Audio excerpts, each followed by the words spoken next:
Xin chào tất cả mọi người, chào mừng mọi người đến với kênh YouTube của mình Crochet by Trang My. Và trong cái video ngày hôm nay thì mình sẽ hướng dẫn các bạn cách móc một chiếc túi dây rút nhỏ nhỏ xinh xinh như thế này. Nguyên liệu mình sử dụng cho chiếc túi này đó là sợi cốt tông Việt Nam 1mm ạ. Kim móc là kim 1.75mm nhé. Ngoài ra thì mình cần sử dụng đến kéo, kim khâu và thước đo nữa nhé. Đầu tiên thì tính số mũi bính bắt đầu ạ. Ở đây thì mình không đo đâu.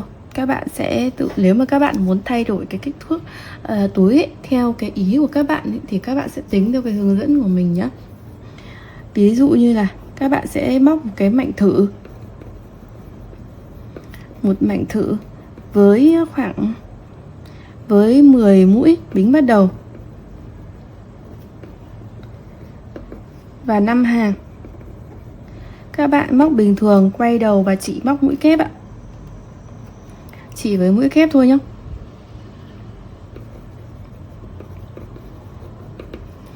Sau đó thì các bạn sẽ tính giúp mình, các bạn sẽ đo giúp mình, các bạn trải phẳng ra. Và lưu ý là cái hàng mũi bính bắt đầu ấy thì các bạn móc lỏng tay ra giúp mình để nó không bị co cụm các mũi vào sau và các bạn đo sẽ bị sai. Thì đến đó, khi đó thì các bạn ví dụ các bạn đo. Các bạn có thể đo khoảng 1cm thì nó tương ứng với bao nhiêu mũi. Các bạn đo làm sao để nó chẵn mũi là được ạ. Ví dụ như là 5 mũi mình được 2cm chẳng hạn. Đây là mình ví dụ nhá. Mà cái kích thước các bạn cần, túi bạn cần đó là nó rộng 12cm. 12cm thì suy ra chu vi túi ạ. Chu vi vòng quanh cái túi ấy, thì nó sẽ là 24cm ạ, nhân 2 lên, mặt trước và mặt sau. Thì suy ra cái số mũi phần thân túi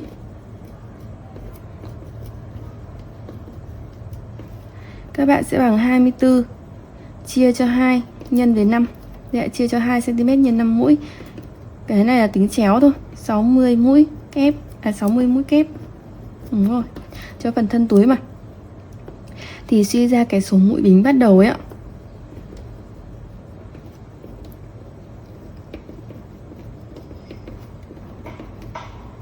Của mình nó sẽ bằng 60 trừ đi 8 và chia cho 2 ạ. 60 trừ 8 bằng 52 thì bằng 26 mũi bính ạ. Thì khi đó các bạn sẽ gây 26 mũi bính để bắt đầu túi.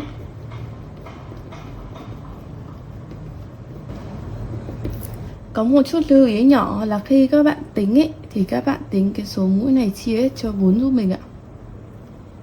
Các bạn ví dụ như các bạn tính là 62 mũi chẳng hạn thì các bạn có thể điều chỉnh xuống 60 hoặc lên 64 để nó chia hết cho 4. Nó chỉ chênh lệch không nhiều đâu, nó chỉ có một chút thôi. Thì các bạn tính làm sao ra để nó chia hết cái tổng số mũi phần thân mũi này, nó chia hết cho 4 để nó phù hợp với cái họa tiết của mình nhá. Đầu tiên thì mình sẽ móc mũi bính ạ. Các bạn sẽ quấn vòng quanh kim như thế này.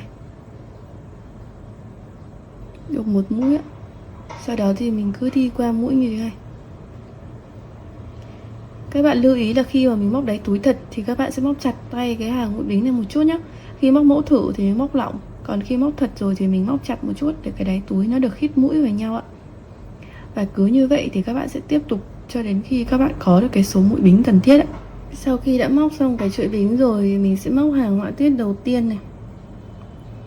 Đầu tiên thì mình sẽ giữ cái mũi này để các bạn sẽ dễ tính mũi nhé. Các bạn móc cho mình 2 mũi bính nữa. 2 mũi bính này mình coi như là một mũi kép. Và các bạn sẽ móc vào cái mũi kép mà mình giấu đi này này. Đó là cái mũi đầu. Các bạn sẽ móc tất cả là 6 mũi kép. Thì ở đây mình sẽ móc vào mũi đó thêm 2 mũi kép nữa. Tức là móc 2 mũi kép nữa vào mũi thứ 3 kể từ kim móc ạ.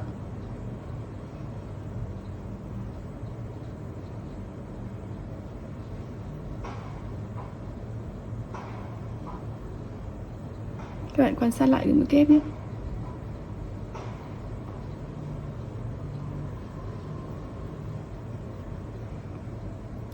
Còn 3 mũi kép nữa. Ở đây coi như mình có 3 mũi kép đúng không ạ? Thì còn 3 mũi nữa thì mình sẽ móc cho đến khi mà đến hết cái hàng này á.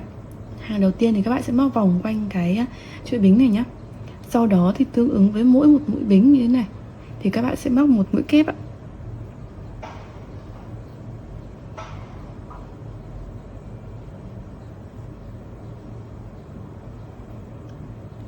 Cứ một mũi bính nhá, thì mình móc một mũi kép.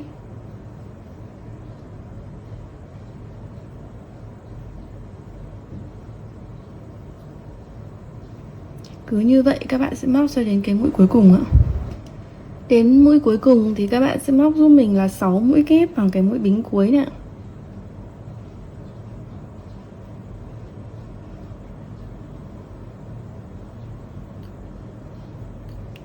Một nè. Vẫn tại mũi đó nhé, các bạn móc 6 mũi á. 2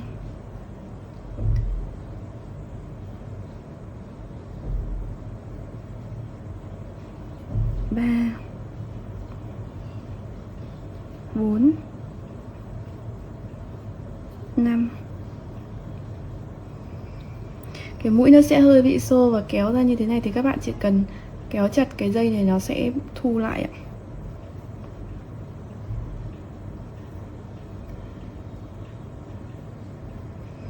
Tiếp đến thì mình sẽ quay sang phía đối diện bên phía này ạ. Các bạn sẽ móc bình thường. Đây là 6 mũi nhé. 2, 4 và 6 ạ. Thì phía bên đối diện này các bạn sẽ cứ móc một mũi kép vào mỗi mũi bính tương ứng giúp mình. Cái mũi đầu tiên nó hơi bị mình kéo chặt nên nó bị đẩy lại. Một ạ. Cứ như vậy nhé, các bạn sẽ móc một mũi bính thì các bạn sẽ móc một mũi kép. Đồng thời mình giấu cái chỉ thừa này vào phía bên trong. Cứ như vậy thì các bạn sẽ lặp lại cho đến cái phần mà khi mà mình bắt đầu ấy, quay lại cái mũi bính đầu tiên nhé.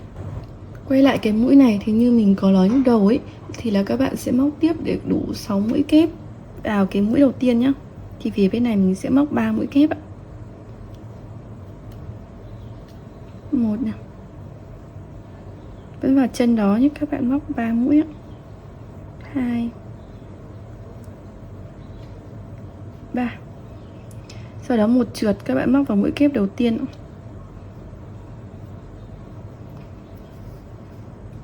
Là xong hàng thứ nhất ạ. Sang hàng thứ hai thì mình sẽ móc rất là đơn giản thôi, đó là các bạn móc một kép vào mỗi mũi kép giúp mình.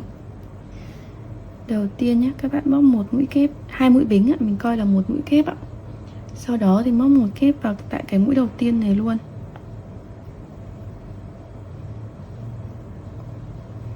Rồi cứ như vậy, cứ một mũi kép thì các bạn sẽ móc một mũi kép ạ. Không tăng mũi hay giảm mũi gì ở hàng này cả. Các bạn cứ móc một kép và một kép thôi. Cứ như vậy các bạn móc giúp mình cho đến khi hết hàng. Đến cuối hàng thì sau mũi cuối cùng các bạn sẽ móc một trượt vào mũi kép đầu tiên ạ.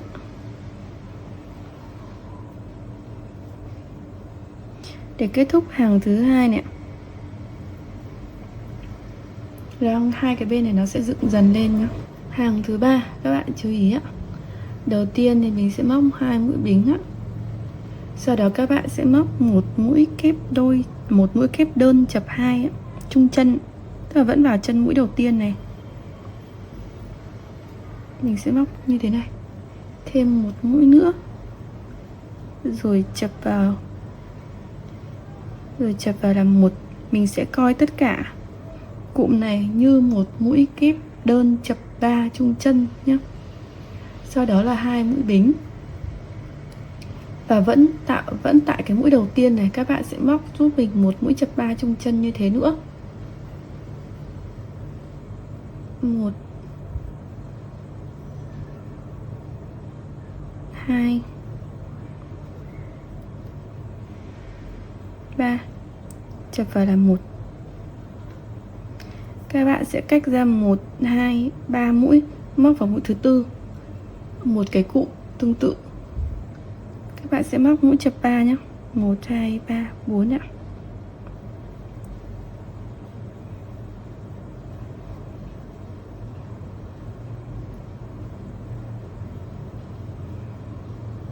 chập vào làm 1, sau đó đi 2 bính, và vẫn tại cái chân đó các bạn móc một mũi chập 3 nữa, chập 3 chung chân, 1,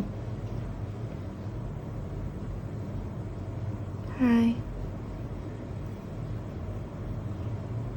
3, chập vào làm 1. Đây ạ. Tương tự như vậy thì các bạn sẽ lặp lại cho đến khi hết hàng nhé. Đến hết hàng thì các bạn sẽ móc một trượt vào cái mũi chập đầu tiên này ạ.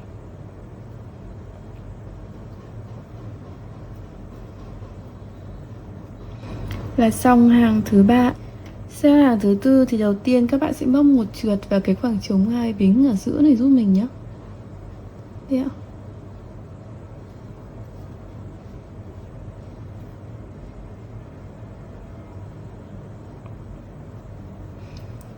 Sau đó thì mình sẽ đi 2 bính, rồi móc một mũi chập 2 vào khoảng trống này.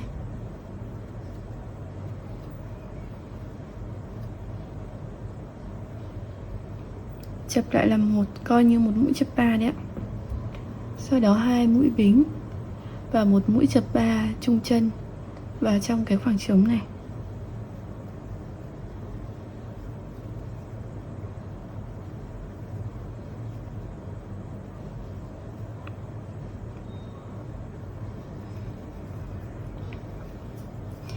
Và sau đó thì các bạn sẽ sang luôn cái khoảng trống 2 bính tiếp theo này, mình móc một cụm tương tự nhé. Một mũi kép đơn chập 3 chung chân vào khoảng trống 2 bính, sau đó 2 mũi bính, rồi một mũi tương tự như vậy vẫn vào khoảng trống này.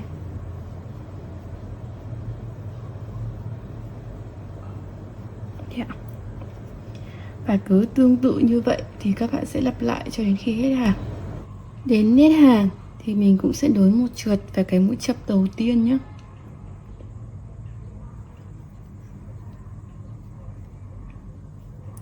Để kết thúc hàng thứ 4.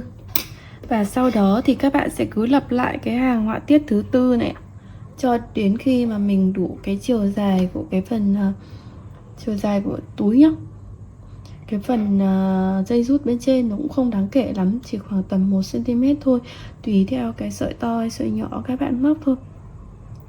Nên là các bạn có thể tính đến cái phần mình móc tiếp cho đến khi nó bằng về cái chiều dài túi mong muốn á. Sau khi mà mình đã móc đủ cái phần kích thước rồi thì các bạn sẽ móc cái đường tạo lỗ để mình luồn dây rút và hàng viền nữa thôi. Kết thúc thì mình kết thúc ở mũi trượt như thế này. Sau đó là 2 mũi bính. 2 mũi bính này sẽ được coi như một mũi kép. Các bạn đi thêm một mũi bính nữa theo họa tiết. Thì một kép các bạn sẽ móc vào khoảng trống 2 bính này nhé. Sau đó một bính, rồi một kép tiếp các bạn sẽ móc vào khoảng trống giữa hai cái họa tiết giúp mình. Một bính,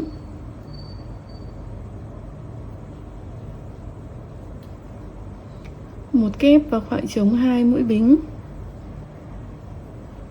một bính, một kép vào giữa hai họa tiết, một bính. Cứ tương tự như vậy thì các bạn sẽ lặp lại cho đến khi hết hàng ạ. Sau đó cuối cùng thì các bạn sẽ kết thúc bằng trượt vào cái mũi bính thứ hai khi mình bắt đầu ạ. 1, 2 ạ. Một trượt. Hàng cuối cùng thì mỗi cái khoảng trống một bính mà mình đã tạo này thì các bạn sẽ móc giúp mình là một đơn, 2 bính và một đơn ạ. Một đơn nhá. 2 bính. Rồi một đơn vẫn vào khoảng trống này. Lặp lại tương tự sang khoảng trống bên cạnh. Một đơn, 2 bính, một đơn.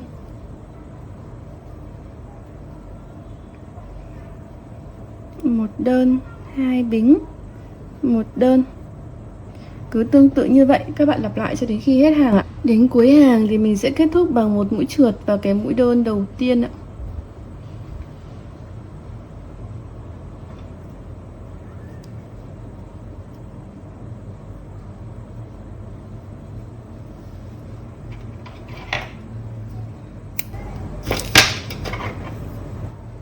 Phần dây rút thì các bạn sẽ chuẩn bị giúp mình 2 chuỗi mũi bính như thế này.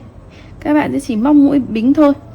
Và với cái chiều dài các bạn có thể tính là nó sẽ dài hơn so với cái miệng túi một chút, một ít thôi, không cần phải nhiều. Sau đó thì mình sẽ tiến hành luồn nhá. Cái sợi đầu tiên thì các bạn sẽ luồn từ bắt đầu phía này.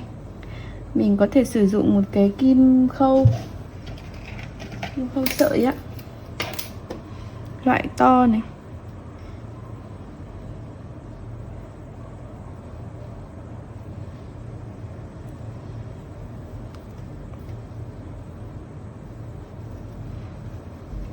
Bắt đầu từ đây nhá. Các bạn sẽ cứ luồn qua từng lỗ một như thế này ạ. Luồn qua từng cái lỗ mà mình đã tạo. Cứ luồn như vậy cho đến khi nó ra đến cái phía quay lại cái vị trí bắt đầu ạ. Đến cái vị trí này thì các bạn sẽ thắt nút lại giúp mình nhé.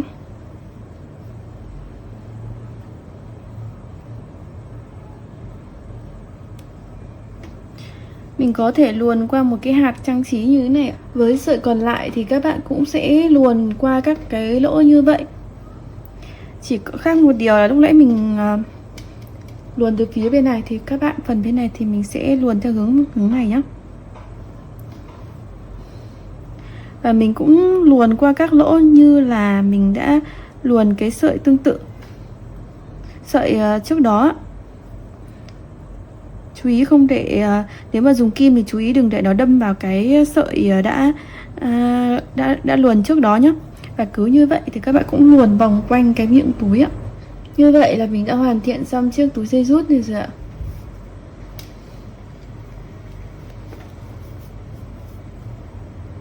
Rất là xinh và tiện dụng để mình để những cái đồ lặt vặt như là son hay là cushion để mang ra ngoài á. Vậy thì chúc các bạn thành công nhé. Và đừng quên like, share và subscribe kênh YouTube của mình Crochet by Trang My nếu các bạn thích những cái video của mình. Cảm ơn các bạn rất là nhiều ạ.